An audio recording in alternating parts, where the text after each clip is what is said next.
Local body ఎన్నికలపై గులాబీ party focus పెట్టింది. ఎర్రవల్లి ఫామ్ హౌస్ లో బీఆర్ఎస్ అధినేత కేసీఆర్ తో హరీష్ రావు, కేటీఆర్ కీలక భేటీ అయ్యారు. తాజా రాజకీయ పరిణామాలపై చర్చించే అవకాశం ఉంది.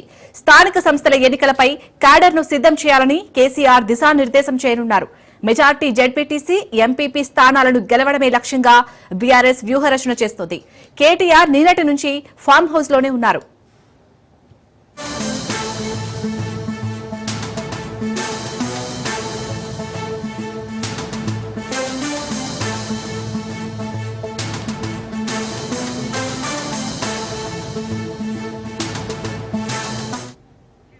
కేసీఆర్ తో సమావేశం అనంతరం కేటీఆర్ సిరిసిల్లాకు వెళ్లనున్నారు. స్థానిక సంస్థల ఎన్నికల నేపథ్యంలో మండలాల వారీగా ముఖ్య నేతలతో కేటీఆర్ సమావేశం కానున్నారు. ఇప్పటికే కేటీఆర్ జిల్లాలో పర్యటిస్తున్నారు. నియోజకవర్గాల వారీగా బీఆర్ఎస్ క్యాడర్ తో కేటీఆర్ సమావేశమవుతున్నారు. గులాబీ కార్యకర్తలను లోకల్ బాడీ ఎన్నికలకు కేటీఆర్ సిద్దం చేస్తున్నారు. మెజార్టీ జెడ్పీటీసీ, ఎంపీపీ స్థానాలను గెలవడమే లక్ష్యంగా బీఆర్ఎస్ వ్యూహరచన చేస్తోంది.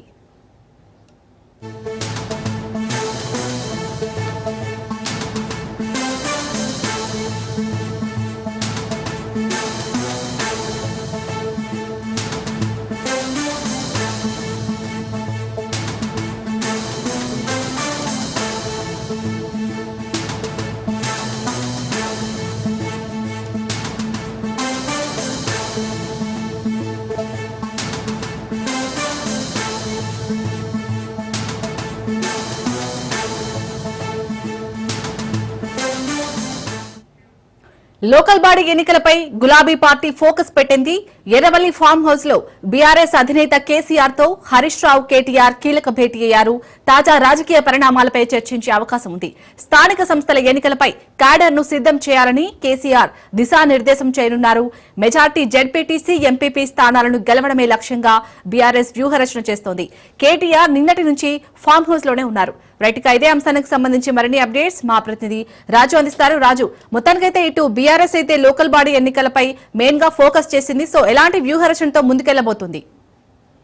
రాష్ట్రంలో మరికొద్ది రోజుల్లో ఎన్నికల నగారా అయితే మోగనుంది. స్థానిక సంస్థల ఎన్నికలు ప్రభుత్వం నిర్వహించదలుచుకుంది. మరికొద్ది రోజుల్లో ఆ దానికి సంబంధించిన నోటిఫికేషన్ కూడా రావచ్చని చెప్పి అధికార పార్టీ, ఇటు విపక్ష పార్టీలు సిద్ధమవుతా ఉన్నాయి. దానికి సంబంధించి గత రాత్రి నుంచి కేటీఆర్ ఫామ్ హౌస్ లోనే ఉంటూ అటు కేసీఆర్ తో చర్చ జరుపుతున్నారు. అయితే ఈ రోజు ఉదయమే కేసీఆర్ వద్దకు హరీష్ రావు కూడా వెళ్లి స్థానిక సంస్థల విషయంలో బీఆర్ఎస్ పార్టీ ఏ విధంగా ముందుకు వెళ్ళాలి, ఎటువంటి అంశాలపై ప్రభుత్వానికి డిఫెన్స్ లో పొడగొట్టాలి, వారు ఎటువంటి అంశాలపై ముందుకు పోతారు, మనం ఎటువంటి అంశాలపై ముందుకు పోవాలని చెప్పి అటు ఇద్దరి నాయకులకు కూడా దిశానిర్దేశం చేస్తా ఉన్నారు కేసీఆర్. అయితే కాంగ్రెస్ మాత్రం సంక్షేమ పథకాలకు సంబంధించిన విషయంలో ముందుకు పోవాలని చెప్పి నిర్ణయించినప్పటికీ కొంత అటు రైతు బంధు విషయంలో, తర్వాత ఇంకా రకరకాల విషయాల్లో పూర్తి స్థాయిలో సంక్షేమ పథకాలు ప్రభుత్వం కాంగ్రెస్ ప్రభుత్వం ఇచ్చిన 6 గ్యారంటీలు అమలు చేయలేదని చెప్పి చెప్పే ప్రయత్నం చేసేదానికి పూర్తి స్థాయిలో ఎజెండా సిద్ధం చేసినట్లుగా అనిపిస్తుంది. అదేవిధంగా కాంగ్రెస్ పార్టీ కూడా దానికి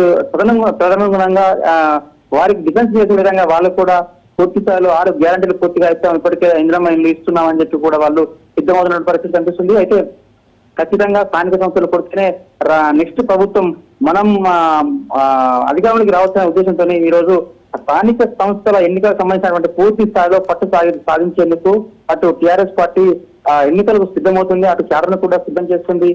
గ్రామాలలో ఇప్పటికే వాళ్ళు ప్రచారాలు మొదలు పెట్టారు.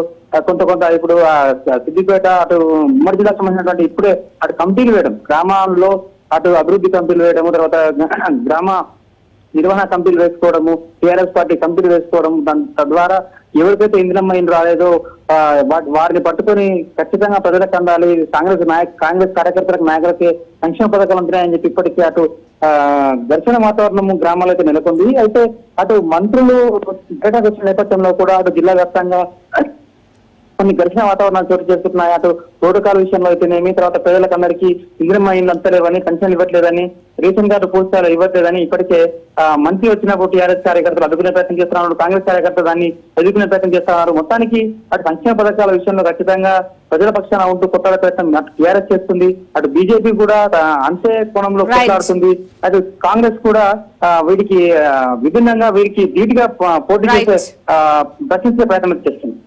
Right, thank you Raju.